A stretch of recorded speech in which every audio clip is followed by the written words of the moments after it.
함께 기도하시겠습니다. 하나님 감사합니다. 이 새벽에도 우리가 하나님 말씀으로 또 하루를 시작합니다. 날마다 말씀과 기도로 겸손하게 주님과 동행하며 승리하는 삶 살게 하여 주옵소서. 감사드리며 예수님의 이름으로 기도드립니다. 아멘. 오늘 함께 나눌 하나님의 말씀은 사무엘상 24장 1절에서 7절입니다. 사울이 블레셋 사람을 따르다가 돌아오매 혹이 그에게 고하여 가로되 보소서 다윗이 엔게디 황무지에 있더이다. 사울이 온 이스라엘에서 택한 사람 3천을 거느리고 다윗과 그의 사람들을 찾으러 들염소 바위로 갈새 길가 양의 우리에 이른즉 굴이 있는지라. 사울이 그 발을 가리우러 들어가니라. 다윗과 그의 사람들이 그 굴 깊은 곳에 있더니 다윗의 사람들이 가로되 보소서 여호와께서 당신에게 이르시기를 내가 원수를 내 손에 붙이리니 내 소견에 선한 대로 그에게 행하라 하시더니 이것이 그날이니이다.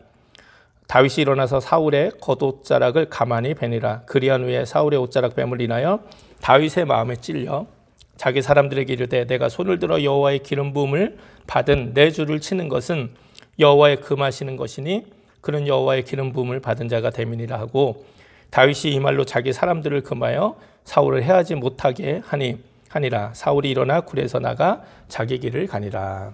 아멘.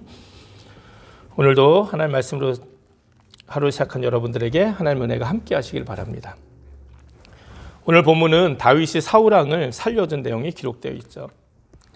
다윗은 사울왕을 피해 그일라 성에서 나와 지금 엔게디 황무지에 숨어 있었습니다. 그런데 사울왕이 다윗이 엔게디에 있다는 소식을 듣고 또다시 다윗을 죽이기 위해서 3,000명의 사람들을 데리고 또 찾아온 거예요. 정말 다윗의 입장에서 보면 정말 지긋지긋할 것 같아요. 그죠? 근데 그때 다윗에게 사울왕을 죽일 수 있는 절호의 기회가 찾아왔습니다. 다윗과 그 일행이 아주 숨어있던 그 굴 속으로 사울왕이 잠시 쉬기 위해서 들어온 거예요.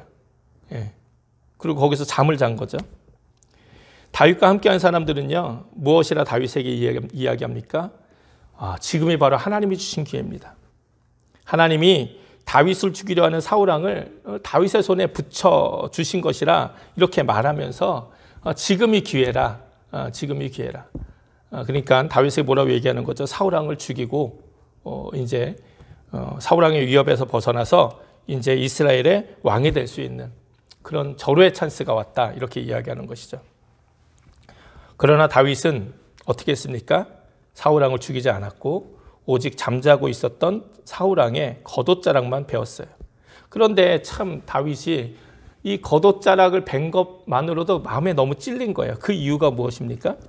그것은 바로 하나님의 기름 부음 받은 사람을 자신이 건드렸다는, 함부로 했다는 그 죄책감 때문이에요. 이런 다윗의 모습을 보면서 여러분 어떤 생각이 드십니까? 사울왕은 분명 아무 잘못도 없는 이 다윗을 죽이고자 끊임없이 달려왔죠. 끊임없이 달려드는 원소와 같았어요. 사실 인간적인 생각과 또 인간적인 방법으로 보면 정말 이번 기회가 사울왕을 죽이고 이제 자기가 자유를 얻을 뿐만 아니라 하나님이 기름 부으신 대로 이제 이스라엘의 왕이 될 그런 찬스 아닙니까? 그런데 다윗은 이런 인간적이고 세상적인 방법을 선택하지 않았다는 거예요. 세상적인 쿠데타를 선택한 게 아니죠. 다윗은 하나님의 방법을 선택합니다. 아무리 사울왕이 악하다 할지라도 하나님의 기름 부음 받은 자라는 거예요. 그리고 하나님의 기름 부음 받은 자는 자신이 해야 할 수 없다. 그것은 하나님만이 하시는 일이다. 그건 하나님이 금하시는 일이다. 그래서 사울왕을 이스라엘 왕의 자리에 앉히신 분이 누굽니까? 하나님이시잖아요. 그러니까 사울왕을 이스라엘 왕의 자리에서 내려오게 하실 사람도 그 분도 오직 하나님뿐이라는 거예요. 다윗에게 이런 믿음이 있었다는 거죠. 근데 이런 믿음이 어떤 믿음이냐? 다윗은 결코 자신이 하나님의 자리에 대신 앉지 않겠다는 거예요. 거기에 대한 굳은 믿음과 의지가 있었던 것이죠. 여기에 다윗 왕과 사울 왕의 분명한 차이가 보이지 않습니까? 사울 왕은요, 하나님이 자기를 왕으로 세우셨는데 이 사울 왕은 하나님을 버렸잖아요. 그리고 하나님의 자리까지 자기가 차지하고 있죠. 어느 순간부터 교만해져서 하나님의 자리를 자기가 대신 차지하고 앉아서 자신이 편한 대로, 자신이 원하는 대로, 자신의 유익에 맞게 그래 살아갔던 게 결정하고 살아갔던 게 사울 왕이에요. 그러니까 하나님이 금하신 거는 별로 사울에게서 중요하지 않아요. 하나님의 명령도 별로 중요하지 않아요. 중요한 건 자기 자신이고 자기의 유익이고 자기의 뜻이었어요. 그래서 어떻게 합니까? 오직 제사장만 드릴 수 있는 제사, 번제도 자신이 직접 드리고 또 하나님께서 명령하신 것도 지키지 않고 특별히 이 이스라엘 백성이 하나님의 명령을 지켜 행하게 도와야 되는 게 왕인데 오히려 하나님의 말씀을 무시하고 자신의 명령을 지키게 만드는 결국 사울이 바로 그 하나님의 자리를 대신 차지하고 앉아 있었던 거예요. 그게 하나님의 버림받은 가장 큰 이유였던 것이죠. 근데 다윗은요, 사울과 다르잖아요. 다윗은 결코 자신이 그렇게 할 수 있는 기회가 있음에도 불구하고 사울왕을 죽이지 않음으로써 그런 사울왕에 대한 연민도 있었겠지만 중요한 거는 하나님의 자리를 자기가 대신하지 않겠다는 거예요. 하나님의 그 권한을, 하나님의 그 권리를 자신이 사용하지 않겠다는 거죠. 그렇게 겸손하게 하나님께 맡기며 나가는 삶을 산 것이죠. 사울왕이 철저하게 세상적이고 인간적인 방법으로 살았다면 다윗은 철저하게 하나님의 말씀, 하나님의 방법대로 삶을 살았다는 거예요. 우리들도 이런 다윗의 겸손함이 필요합니다. 우리는 너무나도 자주 하나님 자리에 대신 앉아서 하나님처럼 말하고 행동하고 살아갈 때가 너무 많아요.